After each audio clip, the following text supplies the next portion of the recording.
Brothers and sisters, for the time that is ours to share together this Lord's Day with your prayers and the Holy Spirit's help, I'd like to preach from the title, The Morning After, Dealing with Disappointment.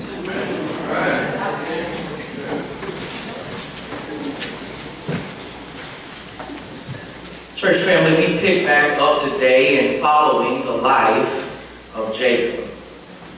For the past few weeks, we have examined his life and how even his birth was a result of the power and promise of God.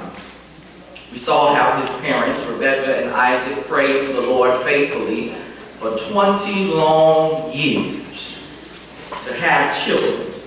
And the Lord answered by giving them both Jacob and his twin brother Esau.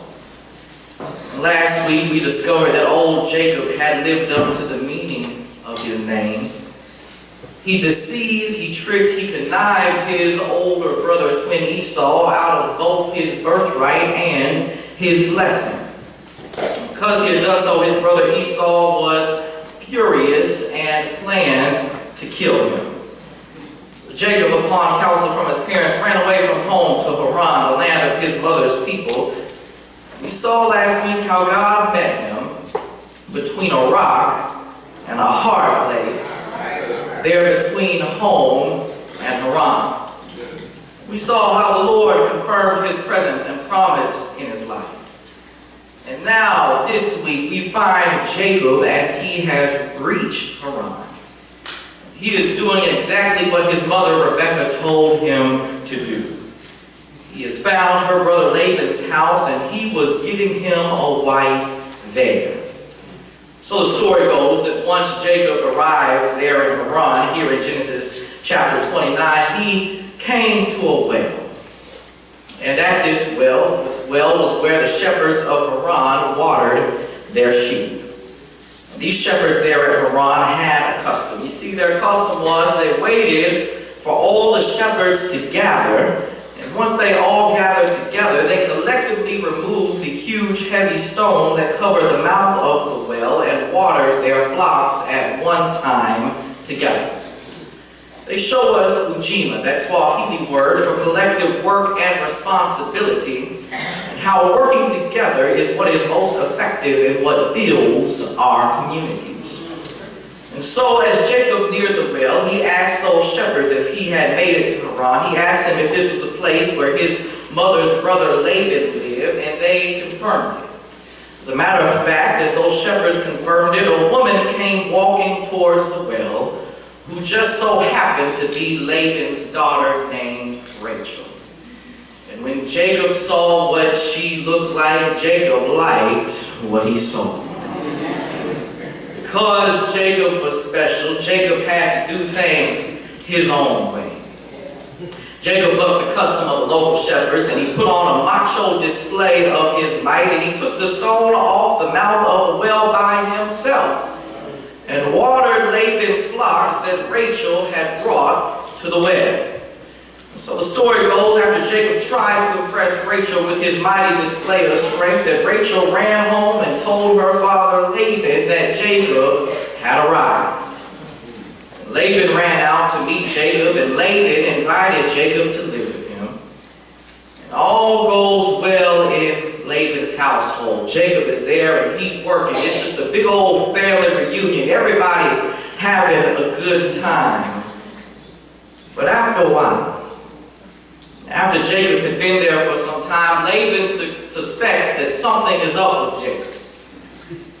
Laban shoots it straight to him there in verse 15. He said to Jacob, "You've been around here for a month working, and we sure haven't paid you. And you're still here. So what do you really want?" Jacob made his confession. He was in love with Laban's daughter, Rachel. That girl he went googly eyes over at the well that day. And so Laban and Jacob struck a deal. They agreed there in verse 18 that Jacob would work for Laban for 7 years to marry Rachel. The Bible says there in verse 20 that those 7 years seemed to him but a few days because of the love he had Truly the first romantic love story in the Bible. Once those 7 years were up, Jacob met with Laban because he wanted his bride. So Laban threw a big wedding. He threw a big reception. Verse 22 says that he threw a feast. And after the feast, they sent those newlyweds off for that first night of their long worked for, long-awaited honeymoon. But the morning after, Jacob rolled over. And he found out that he had been duped. The bride that he married was not Rachel, the one he worked for 7 long years.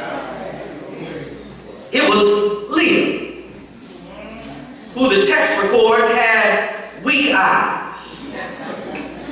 In other words, she was the ugly, cross-eyed sister. And Jacob was disappointed, to say the least. As we learned last week, God promised him that he was the heir to the promise he made to Abraham, that his descendants would be like the dust of the earth. We saw that God promised him that God would be with him until the promise was fulfilled. But now, Jacob had worked 7 long years with the intention of settling down. He thought he had found a wife so that he could have all those descendants God promised him. But the morning after, what was supposed to be one of the best days of his life, the thing that was supposed to change it all for him, instead of waking up honeymoon happy, Jacob woke up in marital mayhem. He found himself tricked, hoodwinked, and bamboozled, married to a woman who he didn't work 7 long years for, who he really didn't even love. Jacob was disappointed. While there are many problems in this text, like women being treated as property, women having to be worked for, paid for in order to get married, and Laban not holding up his part of the deal, and Jacob being tricked by Laban, and sisters having to compete with each other based on their looks, and even slaves being given as wedding gifts, and each of these deserve their proper treatment in a sermon of their own. So let me just say here and now, since we don't have all day, we're on this hour of power schedule, and I don't want you to reclaim your time. Some of y'all can say that later. From a modern Christian perspective, all of these things are wrong. But inasmuch as they are wrong, they are indicative of real life. And while it is a mess, and while there's nothing right about it, somehow God can still be found in the midst of mess. This God I'm talking about, I'm not talking about some whitewashed boyfriend Jesus who just gives you whatever you ask for that you see preached on TV by these prosperity preachers. I'm talking about that liberating and life-giving Jesus who identifies with the oppressed and downtrodden. That Jesus whose gospel is for and speaks to the messiest of situations just like this. And for the time that we have together today, I want to lift up one of those liberating, life-giving messages that can be found in the text from the perspective of Jacob and what it means to deal with the morning after moments in our lives, what it means to deal with disappointments. Because like Jacob, we too have a promise from the Lord. We too have great things in store for us, both as individuals and as a collective. But as we learned last week, God's promises do not free us from pain. The path to God's promise is not an easy one. It's crooked, it's winding, it's full of setbacks and tears and back-breaking work, and yes, even disappointments. Just like there are problems in the text, there are problems in our own lives too. But the good news is our human problems don't cancel God's promise. We are called, like Jacob, to persevere until we receive all of God's promise. Since Jacob was not perfect and we aren't either, there are some things we can learn from his life so that we may continue on and persevere towards God's promise. The first of which is we can, number one, count on conflict. Verse 25 says, when morning came, it was Leah. And Jacob said to Laban, what is this you have done to me? That I serve with you for Rachel? Why have you deceived me? This wasn't what Jacob had worked for. This wasn't the deal that he and Laban had made. This was cruel. Jacob didn't even get a warning. He just woke up to great disappointment. But isn't that how life is sometimes? Like Jacob, you may not have done everything right, but sometimes you do everything right. You get yourself together, you find a fresh start, you work hard, you try to do things the right way, and when your big break finally comes, turns out not everything you thought it was going to be. For instance, you finally met someone who's not too crazy, who has a relatively good credit score, who doesn't have too much drama going on. You date the right way, y'all pray together, you come to church together, and then sometime later you wake up and the person lying next to you isn't the person you thought you met. Perhaps you rack up all this student loan debt. Get all these degrees, you work hard to get the right internships, the right recommendations from the right professors. You get out there, you get the job, and it turns out you hate your field. Or perhaps you even search for the right church home. Uh-oh. Everything is great, the choir can sing, the preacher doesn't ask for money every week, everybody's so nice, but then you get involved. Not everybody is as saved as you thought they were. Lord have mercy. Sisters and brothers, one thing is for sure. On your way of persevering to God's promise, there will be conflict. Conflict comes because while we have a promise from God, we still have to deal with other humans. The truth of the matter is we still have to deal with our own humanity. Jacob knew this all too well. Here in the text today. He went to confront his father-in-law Laban about the trick he had pulled on. The trickster got tricked himself. Sisters and brothers, if we are to persevere towards God's promise, we must not only count on conflict, we must secondly challenge the customs. Verse 26 says, after Jacob asked him what was going on, Laban came back with this pitiful response, "This is not done in our country." Giving the younger before the firstborn. Let's be clear on a Sunday morning. Laban's reason was pitiful. Now, we don't know for sure if this was an actual custom. Hebrew Bible scholars would argue that this was likely not the case. But for argument's sake, let's just say it was the custom. If it was, Laban should have told Jacob beforehand. Doesn't that sound like a familiar story?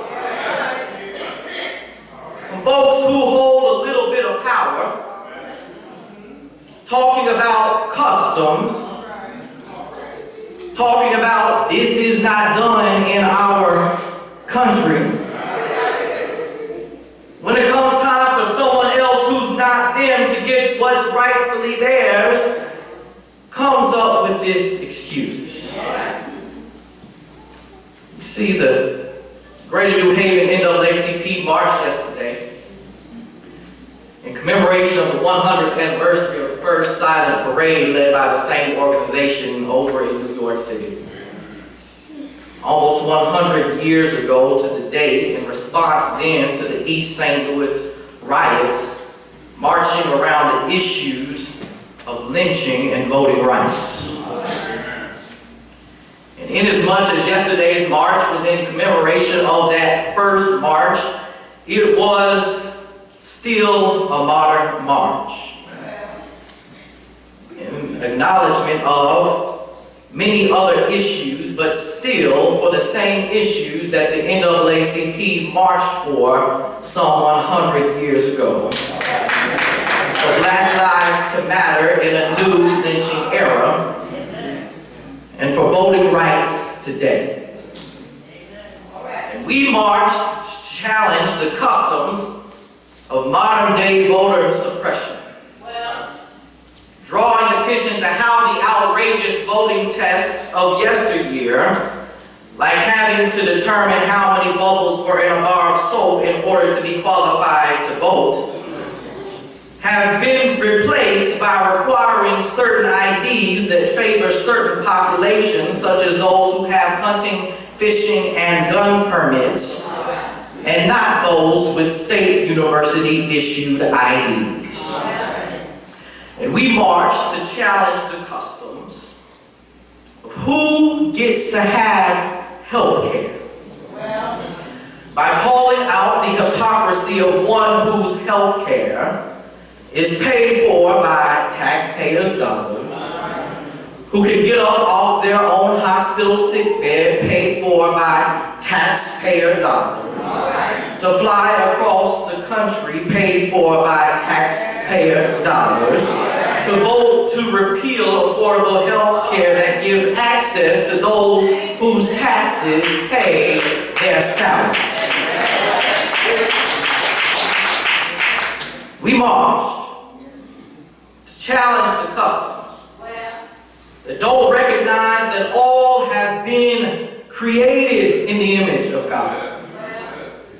And last time I checked in the dictionary, all means all. Red, yellow, black, or white, all are precious in God's sight. We marched because Black Lives Matter.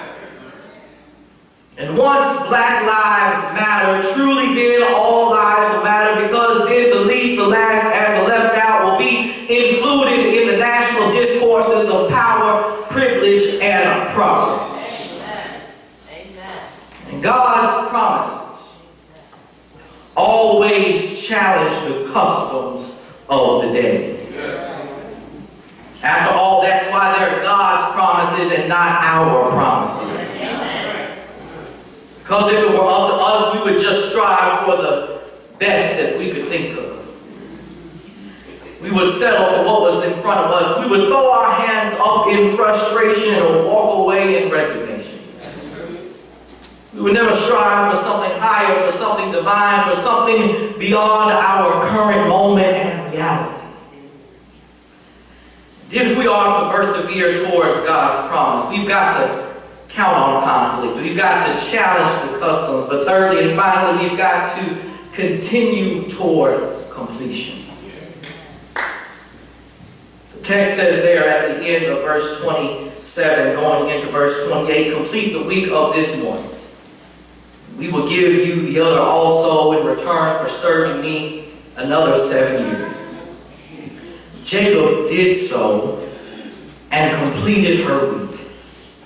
Then Laban gave him his daughter Rachel as a wife. Jacob teaches us something powerful about dealing with disappointment. Although he was wronged, although what happened to him wasn't fair, although things didn't turn out how he planned them to, although he didn't get what his work would suggest, Jacob stayed there. For the one time in his life, Jacob was faithful. And that made all the difference. Even in his disappointment, he remembered his love for Rachel. And perhaps more importantly, even in his disappointment, he remembered the promise of God for his life. And while Jacob had to work another 7 years, he was determined to continue to completion. For what the Lord promised him was greater than what he was experiencing now. What the Lord promised him was beyond the temporary moment of disappointment. What the Lord promised him outweighed all of that. What the promise on his life was bigger than him. It was for the generations that would follow. For the Lord said all the earth would be blessed through him. We know on this side of the Old Testament, way on down Jacob's family tree, 14 generations from Abraham to David. 14 generations from David to Babylonian captivity. And 14 more generations from Babylonian captivity to the Messiah. Jesus would come out of Jacob's lineage. Jesus was the promise. And that's what makes me happy, child of God. Because that lets me know that even in the midst of great disappointment in my life, God is up to more than I know.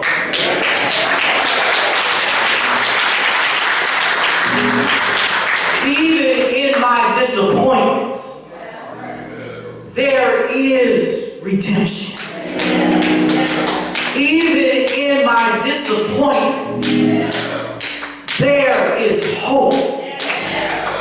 Even in my disappointment, God can still turn it around. So, child of God, today, even in your disappointment, you be like Jacob. You hold on. And you stay right there. Don't throw in the towel just yet. You be faithful to where the Lord has placed you. Because greater is on the way. You just got to trust the process. Bloom where you've been planted.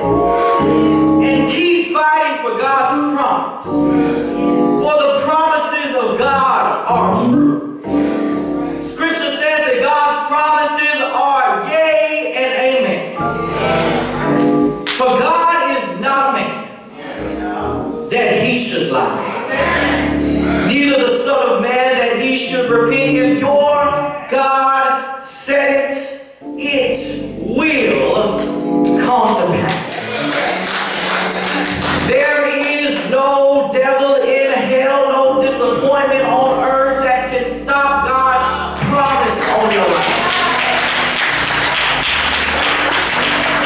So the words of one of my favorite hymns, be not dismayed, whatever time, God will take care of you through every day.